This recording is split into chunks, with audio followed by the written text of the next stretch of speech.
ஆளுநர் அர்லேக்கர் இன்று இரவு கேரளா புறப்பட உள்ளதாக தகவல் வெளியாகியிருக்கிறது. காங்கிரஸ், சிபிஐ, சிபிஎம், விசிக ஆகியோரின் ஆதரவு கடிதத்துடன் இன்று மீண்டும் ஆளுநரை விஜய் சந்திக்க இருப்பதாக தகவல் வெளியாகியிருக்கிறது. கேரளா புறப்படுவதற்கு முன்னதாக ஆளுநரை தவேக தலைவர் விஜய் சந்திக்க இருப்பதாக தகவல் வெளியாகியிருக்கிறது. இன்று இரவு 7:10 மணிக்கு விமானம் மூலம் ஆளுநர் கேரளா புறப்படுவதாக தெரிவிக்கப்பட்டிருக்கிறது. இந்நிலையில் ஆளுநர் கேரளா புறப்படும் முன்பே அவரை சந்தித்து விஜய் ஆட்சி அமைக்க உரிமை கோரப்பட உள்ளதாகவும் தகவல் வெளியாகியிருக்கிறது. தவேக ஆட்சி அமைக்க விசிக நிபந்தனையற்ற ஆதரவு அளிக்க உள்ளதாக கூறப்படும் நிலையில் விஜயும் ஆலோசனை மேற்கொண்டு வருகிறார். இந்நிலையில் கேரளாவிற்கு ஆளுநர் புறப்படுவதாகவும் தகவல் வெளியாகியிருக்கிறது. ஆளுநர் கேரளா புறப்படுவதற்கு முன்னதாகவே தவேக தலைவர் விஜய் ஆளுநரை சந்தித்து ஆட்சி அமைக்க உரிமை கோரப்பட உள்ளதாகவும் தகவல் வெளியாகியிருக்கிறது.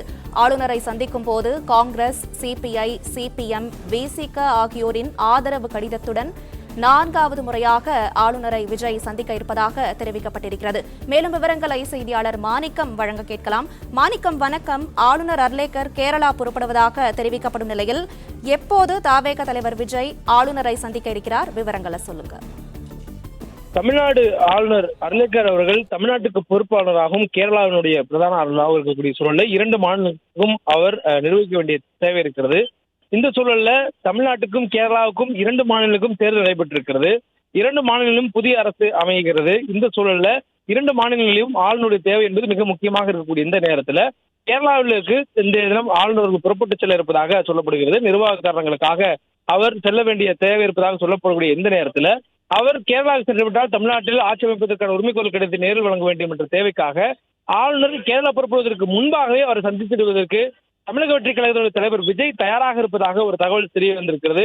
ஆளுநர் அவர்கள் புறப்படுவதற்கு முன்பாக இன்றைய சந்தித்து விடுதலை சிறுத்தைகள் தங்களுக்கு வழங்கக்கூடிய ஆதரவு கடிதத்துடன் தமிழக வெற்றி கழகத்திற்கு இருக்கக்கூடிய 118 சட்டமன்ற உறுப்பினருடைய ஆதரவு கடிதத்தை தமிழ்நாடு ஆளுநர் அர்லேக்கர் அவர்களிடம் வழங்க திட்டமிட்டிருப்பதாக தகவல் சொல்லப்பட்டிருப்பது. அதற்காக அவர் புறப்படுகிறார் என்ற தகவலும் கூட கிடைக்கப்பட்டிருக்கின்றன. தொடர்ந்து இந்த சந்திப்பு என்பது 4வது முறையாக நிகழ்த்தக்கூடிய ஒரு சந்திப்பாக அமையும் என்றும் சொல்லப்பட்டிருக்கின்றன. குறிப்பாக ஆளுநரிடம் முதல் முறையாக தேர்தல் முடிவுகள் வெளியானதுக்கு பிறகு தங்களுக்கு இருக்கக்கூடிய 108 ஆதரவு எம்எல்ஏக்கள் மற்றும் காங்கிரசுடைய 5 ஆதரவு எம்எல்ஏக்கள் உள்ளிட்ட எண்ணிக்கையுடன் ஆளுநர் சந்தித்து ஆட்சி அமைப்பதற்கான உரிமை கோரலை தமிழக வெற்றி கழகத்துடைய தலைவர் விஜய் கேட்டிருந்தார்.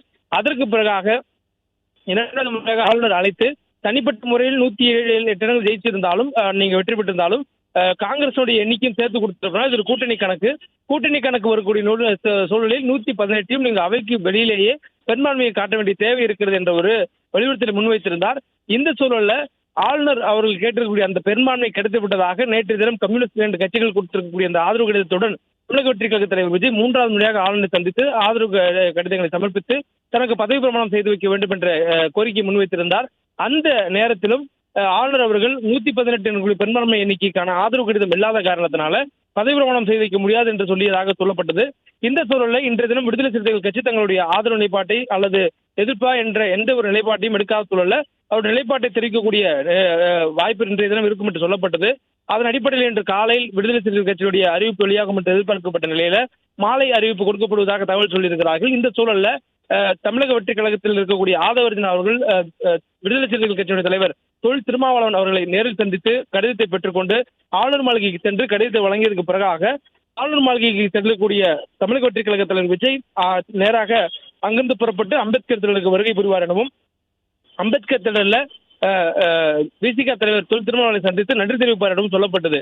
இந்த சூழலில் இதற்கிடையே ஆளுநர் அலுவலக ரீதியாக கேரளாவுக்கு புறப்பட்டு செல்லக்கூடிய வாய்ப்பு இருப்பதாக சொல்லப்பட்டதனால் அவரை ஆளுநர் புறப்படுவதற்கு முன்பாகவே சந்தித்திட வேண்டும் என தமிழக வெற்றி கழக தலைவர் விஜய் தனது நீலாங்கர் இல்லத்திலிருந்து புறப்பட்டிருப்பதாக சொல்லப்பட்டிருப்பது. மேலும் மதச்சார்பின்மையில் உறுதியோடு நிற்பதற்கு ஆதரவு வழங்கியதாக கம்யூனிஸ்ட் கட்சிகள் கூறியிருக்கக்கூடிய இந்த சூழல்ல நீலாங்கர் இல்லத்திலிருந்து விஜய் புறப்பட்டு ஆளுநர் சந்திக்கக்கூடிய நேரத்தில் விடுதலை சிறுத்தைகள் கட்சி தங்களுடைய ஆதரவு கடிதத்தை வழங்கியிருக்கிறார்கள் என்ற தகவலும் கிடைக்கப்படுகிறது.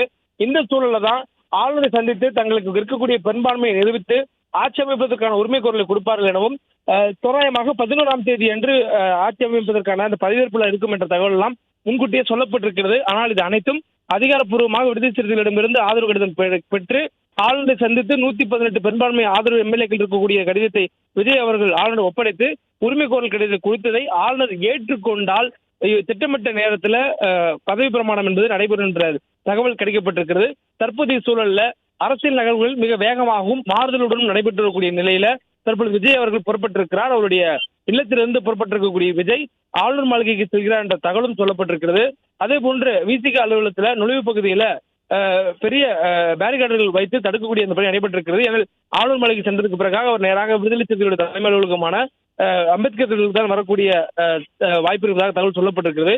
எனவே காலையிலேயே தொண்டர்கள் அதிகம் கூடியிருந்ததுனால மாலை நேரத்திலும் அதிக அளவு தொண்டர்கள் கூடிடக்கூடாது. அதே நேரத்தில் அம்பேத்கர் திடல் பிரதானமான சாலையில வடபழனியில அசோக் நகரில் இருக்கக்கூடிய இந்த அலுவலகம் வடபழனிக்கு செல்லக்கூடிய பிரதானமான நூறடி சாலையில் அமைந்திருப்பதனால அதிக அளவில் தொண்டர்கள் கூடினால் போக்குவரத்து செயல்படும் என்ற காரணத்தினால் முன்கூட்டியே காவலர்கள் குவிந்திருக்கிறார்கள். அதனால் பேரிகார்டுகள் உள்ளிட்டவைகள் அமைக்கப்பட்டு பாதுகாப்பு ஏற்பாடுகளும் தீவிரப்படுத்தப்பட்டிருக்கிறது.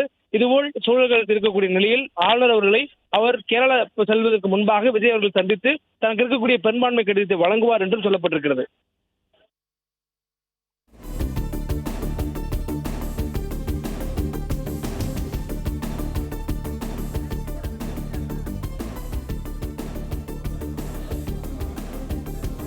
பிளே ஸ்டோர் மற்றும் ஆப் ஸ்டோரில் இருந்து பாலிமர் செயலியை QR கோடு மூலம் பதிவிறக்கம் செய்யுங்கள். செய்திகளை உடனுக்குடன் பெறுங்கள்.